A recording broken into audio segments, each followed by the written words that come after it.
Poleg ustreznosti delovanja in moči polnjenja je ocenjevalce zanimala predvsem uporabniška izkušnja in ta je z eno besedo podpovprečna. Mi smo dali tudi kakšno dobro ceno, ampak ta dobra cena predvsem sledi iz tega, da je bilo, bom rekel, na tem mestu več polnilnih mest z različnimi močmi in to je tudi en pomemben del uporabniške izkušnje.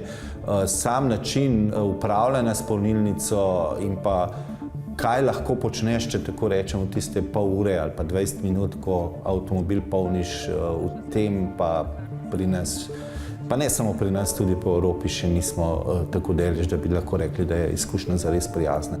Največ težav imajo uporabniki s plačilom polnjenja. Vsak ponudnik ima namreč svoj način plačila, ki v nobenem primeru ni plačilna kartica. Polnilnice v Sloveniji je tako praktično nemogoče uporabljati brez kartice ponudnika ali mobilne aplikacije. Edino ponudnik MOL ima svoje polnilnice, ki jih ima ob bencinskih servisih, lahko plačaš pavšalno na benzinskem servisu in potem polniš. Medtem, ko pri ostalih se dejansko brez telefona ali pa namenske kartice popolnoma ne moreš nič narediti. Delati se treba na zakonodaji, ki bo to omogočala, predvsem pa morajo ponudniki spoznati, da je potrebno poskrbeti tudi za potrošnike, kjer jim nudi polnilno infrastrukturo, se pravi plačevanje te storitve. Med ocenjevanjem se je zgodilo tudi, da polnjenje ponekod sploh ni bilo mogoče. Recimo pri eni polnilnici je dejansko tudi klicni center izgubil zvezo z njo in tehnik se ni pojavil čez 5 minut, ampak naj bi prišel šele naslednji dan, kar je seveda nesprejemljivo. Zanimivo je bilo tudi, recimo v Piranu so ravno barvali črte na polnilnih mestih, kjer jih je, mislim, da je 6 ali celo več polnilnih mest in vsa so bila zaprta, kar je absolutno nesprejemljivo.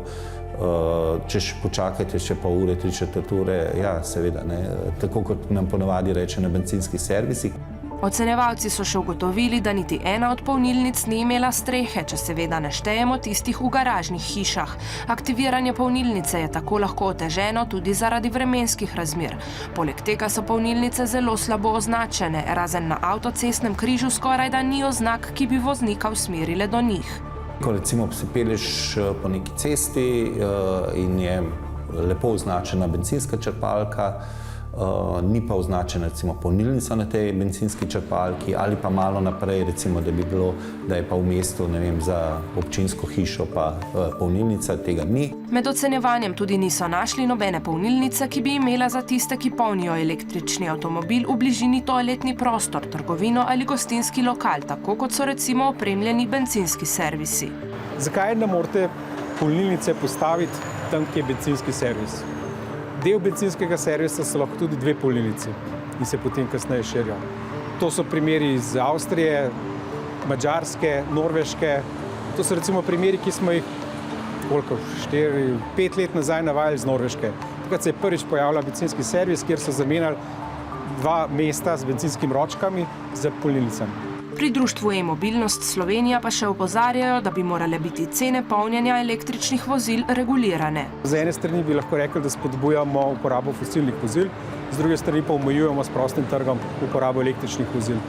Kjer je pa zopet problem, kaj želimo, kajti po eni strani oviramo, po drugi strani pa spodbujamo.